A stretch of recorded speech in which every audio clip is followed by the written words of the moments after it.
Hello, people. It's been quite a break since season one ended. After the pandemic, when flying spots around the world opened, everyone rushed off to fly all over the world. So it was a little difficult to get hold of people to record a podcast. But now that flying is on and everyone's had their fill a little bit, we have episode number, season two, episode one. I'm currently in Bir in India, and what better place than this to start season two of paragliding banter? And what better pilot to have for the first episode than the rock star of paragliding, François Ragolski? I'm happy to have the world acro champion on the hot seat today. He took off and landed back in a moving car, solved Rubik's Cubes while tumbling, flew the big peaks, played tennis while flying, and I can go on and on about this. But you will find out more about what all he does as we start talking. So, Francois, welcome to Paragliding Banter. And it's really good to have you here. How has it been for you here? Oh, so far so good. Thanks a lot for having me. I'm happy to share with you this moment. Awesome. And you flew over here, and it's been interesting for you. Low clouds. Well, it's always special to fly in the cloud in Beer. Nowhere else in the world you can fly so close for such a big cloud. Yes. All right. So starting off, Francois, I hear that you're on a special expedition, and it's part of what you're doing right now, and it's very interesting. Would you like to share something about that? Yes, of course. Yeah. Well, it's a dream I had for many years. I think many pilots already dream to make bivouac and crossing big land and sleeping in the mountain and fly long distance. And since I watched a movie from a French guy named Jean-Yves Frédricsen, I was like, wow, this is very impressive. This guy flies the whole Himalayas, a full set, like 4 months expedition. And I thought, wow, this is amazing. And I started to dream about, and because I already knew India, I already knew Pakistan, a bit of Nepal, and I was like, wow, this is doable on those countries, why not? Then I checked out Tajikistan, and well, new country, I have no idea, but the mountains are huge. So it was like really big on the project dream. And so it's starting in Tajikistan, bivouac fly all the way from Tajikistan to Nepal. Not really all the way, because I have to pass the border by car. Right. It's not so easy. I don't fly in Kashmir, I don't fly in trouble area with fight, but I fly as much as I can. It's a big bivouac adventure. Sounds extremely exciting and also terrifying at the same time to do such a big adventure. But hey, you've always been doing such stuff, and the next question would obviously be that what made you decide on this big expedition? Well, I think I always wanted to visit those countries. So besides paragliding, it's a lot about holiday and discovering the place, meeting people, new language, new culture. And I'm very happy to have the chance when I'm bombed down or when I land in a village to discover something new. And then you are in the sky, you see the landscape from above, then you are low in the valley, you see the landscape from down there, then you meet the people at the bar, at the restaurant, then you stay at home because you are invited for a chai in a little village in the mountains. So it's a full package holiday, people pay to go in an all-inclusive club travel with big bus, and they don't discover anything about the new country where they visit because they travel in big bus with only people from their own country. Yeah. And so I'm having my 5-star holiday plus my paragliding trip. That's a good way to explain, man. Yeah. That's awesome. So this really takes a lot of time and effort and planning. And like you have mentioned earlier, it's a very Indian question that I want to ask you, and that's a lot of people over here, a lot of my friends also struggle with, is balancing home life with paragliding as a sport. I understand that you are married, and you have your family back in France, and you're here you are on such a big expedition. So what's the secret of managing this? How do you manage this? Well, as a European citizen, I don't have this kind of thinking in my mind because we don't have this family duty, Right. Everyone is free as long as the family is happy and everybody feel good. Everyone is is allowed to do whatever he wants, and as long as the partner is fine with this. And my wife she's also a pilot. I say my wife, but we're not married. I only say my wife because we've been together 12 years. That's as good as being married. Yeah, it's super serious. We have a house together, and we're gonna stay together because we are in love and it's working well. But yes, she's flying, she's traveling, she's having her life too. We spend most of the year together, living together from morning to evening. And I think because she's very open-minded, and we started like this 12 years ago, so it's natural, you know. Right. Of course, if you start to get married like you Indian style, and then you have to follow the rules of the family and make kids and get money for the kids, and this is the problem. But we have nothing of those rules. We just enjoy life. And besides this, what I think helps us most of all is like we have no kids. Right. So we have no kids, so it's not a big deal. I go traveling, I come back, and she's not taking care of the kids or the house or everything, you know. When we will have kids, it will be different. And that was the point for me to go now, because she wants kids. And I was like, oh, fuck, let's do the adventure before I have kids, because yes, when I will have kids, it will be maybe more stressful to do this kind of stuff. So what I hear from your answer is the key is to find a wife or a girlfriend or a partner who is also a pilot. No, not at all. You need to find a wife that is understand what you do, and that is open minded. It's fine for her. You're gonna travel 2 months. It's not a big deal. Yeah. No, I'm just kidding on that. But yes, we all have our own life responsibilities that's come on, and we have to manage that. But that was just a side question on that. But thank you for answering that. So now let's get back to the things that are related to flying. And I thought we should break this down between XC flying and acro flying. And you also do paramotoring. I've seen your posts on Insta and some mad kind of stuff that you've done in Dubai too. Let me start off with XC flying that you're currently doing also. So now in the last few years, a lot of technology has been developed in terms of design and in terms of material for paragliders. And a lot of change has been brought about in various ENBs. There are different high, low, mid ENBs, and so are the Cs and the Ds. Then there are the two-liners. The two-liners are coming into the C category. What, according to you, is the behavior of such gliders from, let's say, a mid B to an END that you would define, so that people or pilots who are trying to choose wings are able to understand what their level is and what they should go for? Yeah, this is a big deal right now in the world. I think it's a big problem we have in the paragliding scene. It's gliders that fly very well are super easy to fly, so people take them, but they are not easy to handle in case of trouble. So okay, you feel good as long as it goes good, and then when you have a trouble, you're dead. And this is not only for the CCC glider, it goes down even to some B. And it's a big problem for me to see people flying with a B plus, IB, and people who don't have the basic skills. And I don't talk only about C, C plus, and D. I'm also thinking about the B. Even a B plus glider, some of the B plus have some behavior in case of trouble that need a pilot under. They are not auto-recovering, you know. Right. You have the active piloting safety, and you have the passive. And I think many pilots overestimate their skills, and they take directly, I fly for 3 years and I take a B plus because B plus is still a B. Yes, but with your B plus, it's going to be powerful.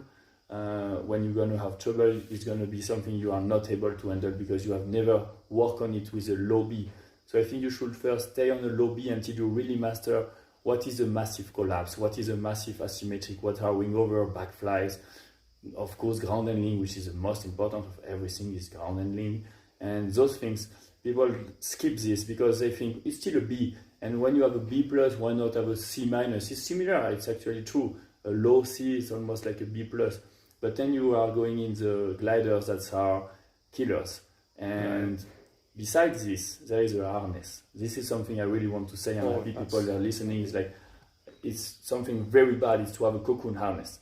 Because a cocoon harness is made to fly fast in performance in straight line. As long as you are thermaling taking off, landings, which is most of what we do most of the time, is not going to help you. And if you have any trouble, if you want to learn, improve of your ground handling, improve of your takeoff, landing, wing-overs, backfly, you can't improve with this cocoon. It slows you down a lot, and in case of trouble, it's much bigger trouble. And that's the reason why in SIV course in Europe, there is a SIV course instructors, they don't want to see those kind of harness. And if you come to see me for a course, you will never fly with a cocoon unless you have really high experience. Because I like cocoon, I love cocoon, I fly with cocoon, but I will never fly with cocoon if I fly in front of my house 2 hours in local flight. I use cocoon if I want to make something special, distance, record. I was flying with a normal classic seated harness, 300 kilometers many times, and it's fine, you can fly many kilometers and it's not going to change your performance, but what's going to change is your safety and the improvements you will have. So besides the paragliders you choose, there is a harness, and I'm really happy when I see someone with normal harness. Right. Doesn't make sense to have a cross-country cocoon harness when you are just beginners. You need to learn first, right? Because you don't improve so much once you have this cocoon. Is really struggling. Right. Even for myself, I feel not so happy to have this cocoon. When I have it, I'm stuck. Yeah. I have to do cross-country. I cannot play anymore. Right. That's a very important point that we've touched on, because I've touched on this on the earlier episodes, and harness is something people take very lightly. It's not really that. In fact, I am facing that problem currently. I have a cocoon harness, and I see that even though if I have a pressure on both the sides, when I enter a thermal, one side always collapses a little bit in spite of the pressure. And what I've realized is because the geometry of that harness is down into your near the crotch. So if I don't have pressure on that seat plate, it doesn't matter if I have the pressure in the brakes, because that's where the weakest point is and not the brakes. So yeah, you're right. I mean, it's not really important to have that. You can have a chair harness and fly. And people actually look down upon you when you fly. If you're in chair harness here, and they will try to take you out of the thermal if they want to join in, because they think if you have a cocoon harness, you're a serious pilot. But yeah, thank you for bringing that up. Yeah, this is really like a fashion mode. Yeah. Like people are seeing the world best and they want to do the same. But I mean, if you give a Formula One to a beginner, right, for driving, he's not gonna drive better. He's going in the wall. That's it. If you want to learn how to drive, you have to take a car that allow you to make mistakes. Same for paragliding. And this is for me 90% of the cocoon I see in the sky. Over 90%, honestly, it's more than 90% I see in the sky. I believe those guys should fly a normal harness and they will be made much better. That's an amazing point. I think people who are listening will take that into their thought process, and we should think about our flying safety. Thanks, Francois, for that. That was really enlightening. Let's move on to the most important part of XC flying, that's thermaling.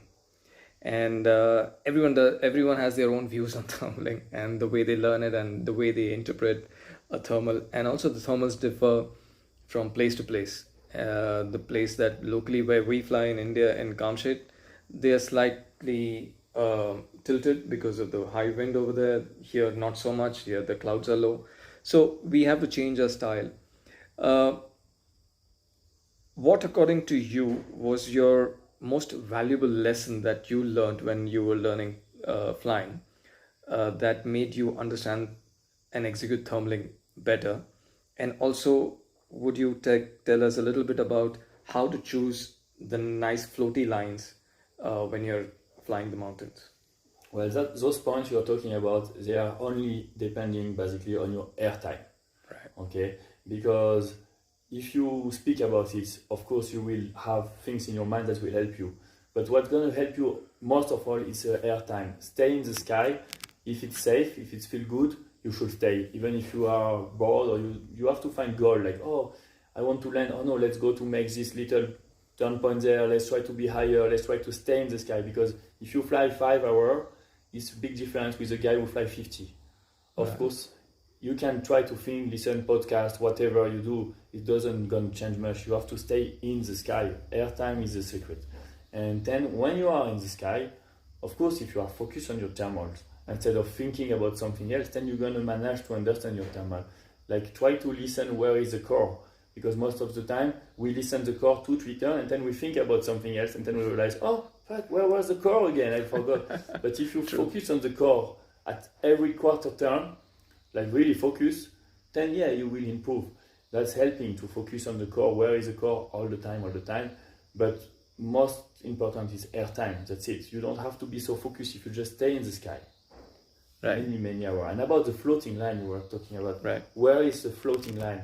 This is very simple. Airtime. Stay in the sky and you will discover. Because once you made 20 times a bad line, 20 times a good one, and 20 times this, but then you start to have an idea. And pilots who manage to find always the right line, because they make 1,000 times the line. Right. So the secret is to do airtime and stay in the sky and not just I take off, I fly an hour and I land. This is very low progression. Why I became good and why most of the people became good is because they spend a lot of time paragliding and ground handling. Ground handling. Yeah, ground handling is the most important. For everything we can say, I always say my students, like 1 hour on the ground is much more important than 1 hour in the sky.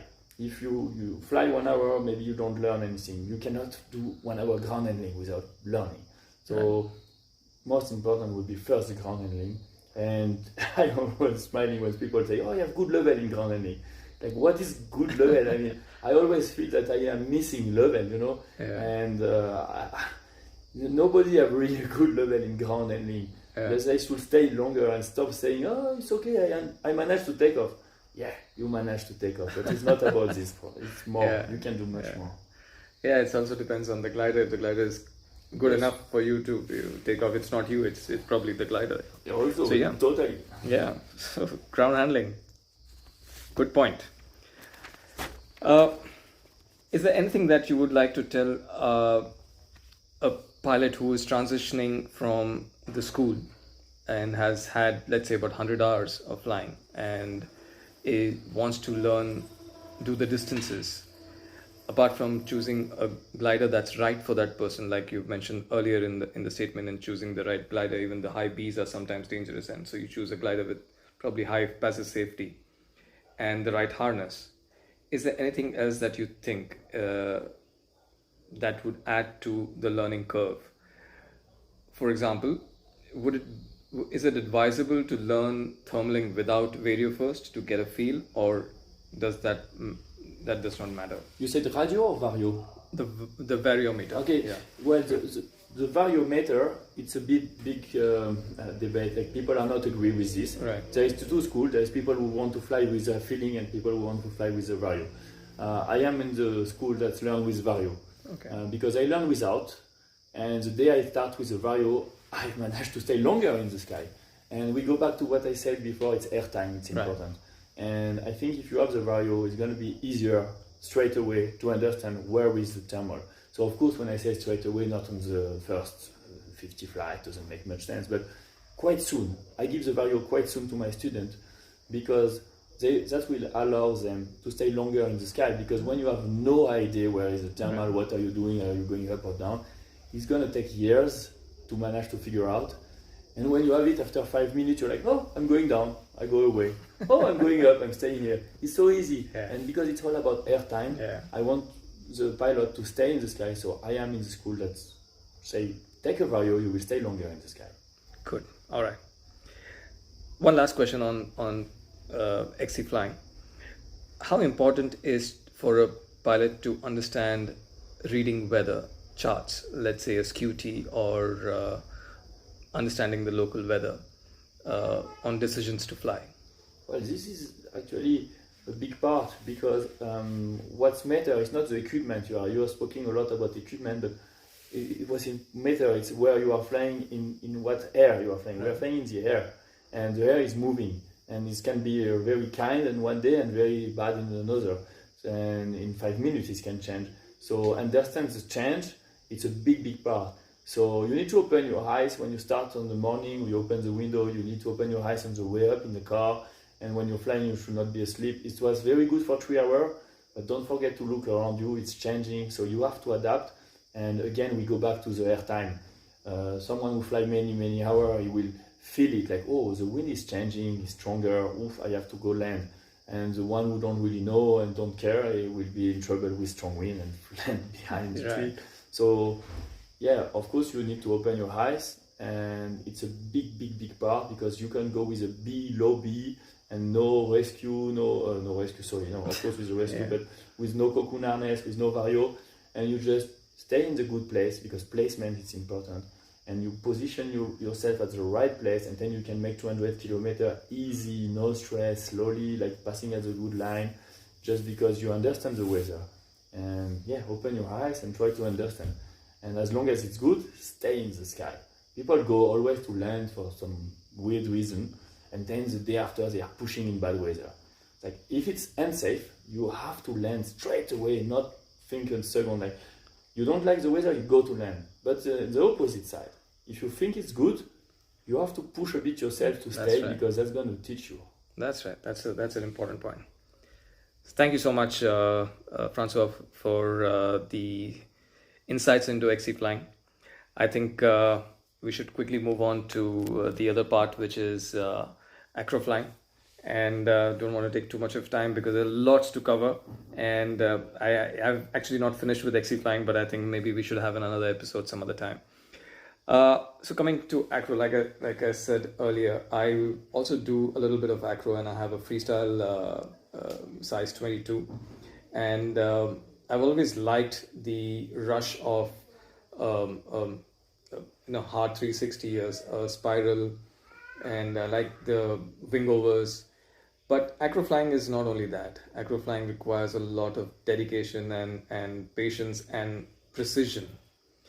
So what are your thoughts on your progress in acro flying, and what are the things that you learned in glider handling in this time? Well, I had been very, very lucky, because I learned acro with a 26 meter square. Okay. And I think that was really, really the basics. And nowadays, people are rushing to have small glider.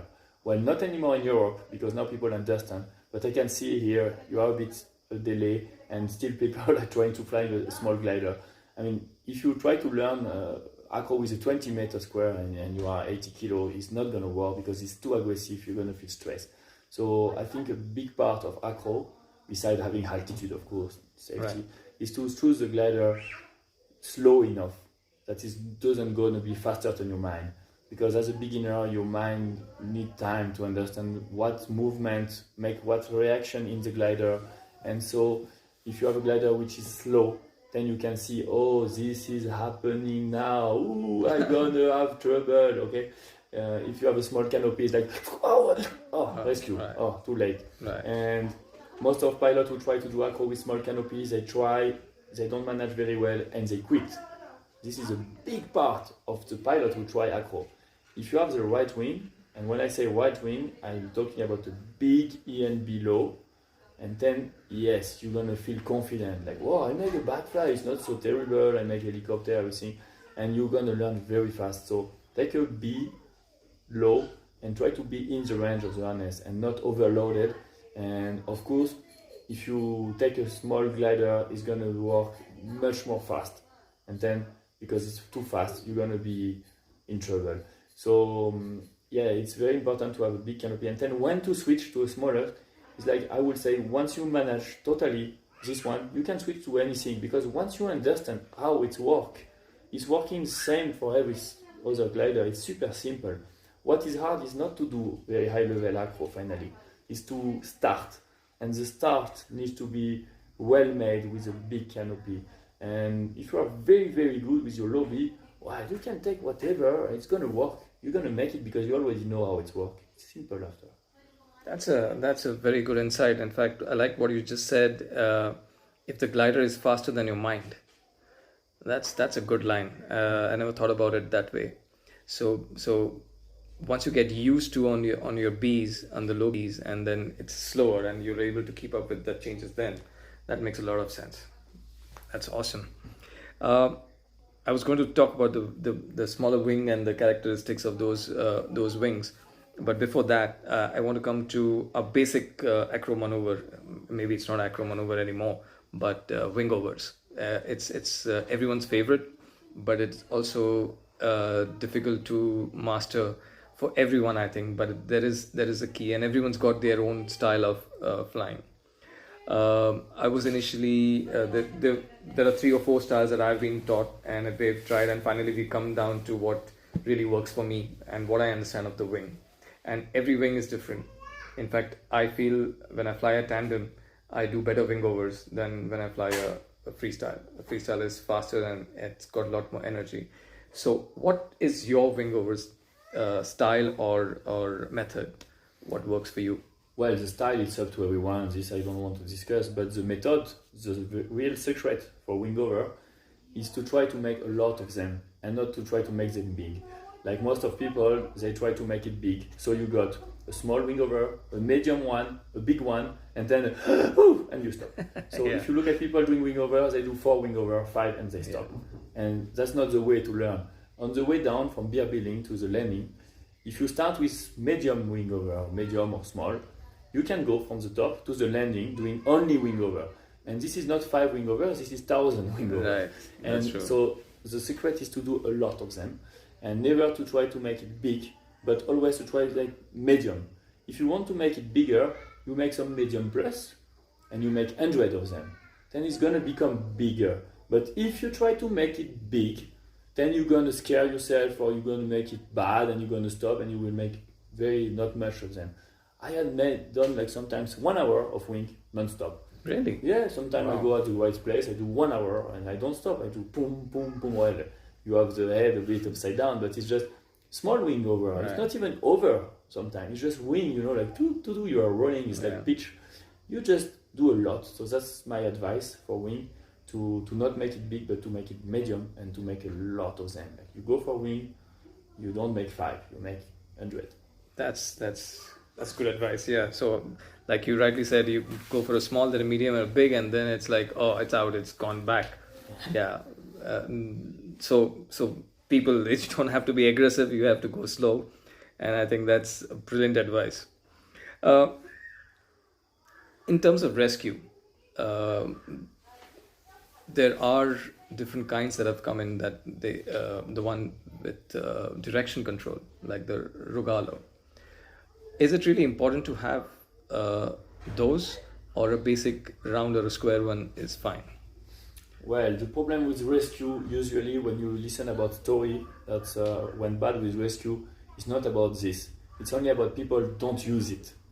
Right. In reality, if you have a rescue and you pull it, it's gonna save your ass, that's it. And nobody does the altitude. You can be 1 meter from the ground. If it's open, you're safe. So there is no limit altitude, and no matter the rescue you have, as long as it's fit to your size, of course. And then, of course, if you want to go deeper, then you have the square one, which are better than the round one, and you have even better, you have the steerable one that are even slower, so you're going to land even nicer. But the idea of a rescue is not to make a show of a landing, like, look at my nice landing, like a flower. No, it's just to save your life. And so, if you want to speak about rescue, you have to speak about people who don't use it. Like, anything you lose the control, you pull your rescue, you don't wait. You lose the control of your glider, you pull your rescue. I pull it 16 times and I'm super happy because it's work, and I've never been anyone dying in a rescue. It doesn't happen. People pull the rescue, they survive. But you see very, very often people are not using their rescue. And that's extremely stupid, and they die because some weird reason goes in their mind. I don't know what they had on briefing, but the briefing from myself is like, pull your rescue as soon as you feel you are losing the control. Awesome. That's true. The other interesting maneuver that we all see in acro championships or on the water or on the ground is the ground spiral, the wingtip touch. How does one practice that? I mean, it's one of the most dangerous ones to learn because you're so close to the ground. Do you start at a higher level altitude to get the idea of the wing surging up ahead, or how do you finally get to know when to touch the tip of the wing? Well, to start to touch the tips of the wing, the best is to be at the right place. And the problem is like there is not so much right place. Most of people are living at a place which doesn't fit. So my advice is to find a beach place, on the sand dune, where the wind is safe, and to not try to make a spiral landing, but just a stabby touch. So it's just a U-turn next to the dune and touch. And if you start on the grass in the mountain, you have the thermal and it's much more hard. And if you start on the flat, you need much more speed. It's going to be extremely dangerous. And so yeah, the best is to find the place. So sorry for those who can't travel, who can't afford it, but don't do it. Don't do it. It's stupid and dangerous if you don't have the right place. Then if you are in the right place, you have sandy dune facing the beach, well, you can slowly try to turn. It's not a stabby touch, you just turn and you follow, your body have to follow the sand. And if you have enough speed, the stabby touch is gonna touch by himself. So you make a sharp turn following the ground. And you learn with this and slowly it's become natural. And when you are very used of stabby touch, then you can start thinking about a 360, like spiral landing, which is the next step. And honestly, you have to take it very, very, very slowly. Very slowly. That's what I thought, but that's a good idea that sandy places, the dunes would probably be the right place to. Thank you. Overall, how many hours do you practice for acro maneuvers? Well, when I was really into acro, I was around 300-400 hours a year, maybe a bit more in my best years. But yeah, of course, this is depending on your job, your lifestyle, your money, your bank account, where you live. Me, I was sleeping in my car, I was eating pasta, and I was on the best place to fly, so I was motivated. And because I was improving every day, so that pushed me to fly more, so I was even more happy. So I was in the good cycle. It's easy when you're at the right place. And yeah, acro, when you're at the right place, it's easy. And air time depends on what you can do. I wish you to do as much as you can and not look for other people what they do. Do what with your life you give you, and that's right. And fly as much as you can. Yeah. So the same thought I have is that you do what you can. You don't need to check what your friend is doing, and if he's moved up ahead and you're not, and you want to try to get that maneuver before him or quickly with him. That's not the way to get into acro, because I did feel that it's you have to get used to the G forces and the ground rush, the ground spiraling. It's tough, but yeah. So having the right place is the key, and if people can travel, and like we go to Uludenis whenever we can to try to practice acro there. So yeah, so it's better if we have the right place and not try in the places that we fly. That's very good advice. Final question, François, I'm going to let you go after this. It's been a long time now. Which is your favorite acro wing and which is the XC wing that you're flying, and why? Well, my favorite acro wing is the Emily from ARG, because it's the easiest. It's the basics, and I always think about myself as a beginner because I'm always learning new maneuvers. And when I want to learn new maneuvers, I want a glider which gonna allow me to feel good, slow alert in my mind. And so the Emily is really the easiest one, so that's why I love it. And in XC, I'm not flying a competition glider. I am flying only a bivouac glider, and right now I'm extremely happy with the Skywalk XL5. Right. It's completely amazing. It's flying so well, and the handling is perfect. Right. I fly with Skywalk for many years. I had 4 of them before, but this product is really the best I ever made, the XL5, and I'm very, very happy about this one. But well, again, this is not a glider for everybody. It's not a glider for someone who just started. We speak a lot about acro and cross country, but this is piloting. It's the same, advanced piloting. And everyone who want to fly advanced cross country need to do advanced piloting before. Right. On that sage advice, François, I'd like to thank you for giving us this time and sharing your thoughts on paragliding and such gems that you have given us today. And I'm sure a lot of people will benefit from this. I'd like to wish you the best for your expedition and happy landings, safe landings, and hope to meet you again someplace other than India, so we can probably meet in Europe and have another episode. Thank you so much for being on Paragliding Banter. Thanks to you. Very nice. Enjoy flying. Thank you.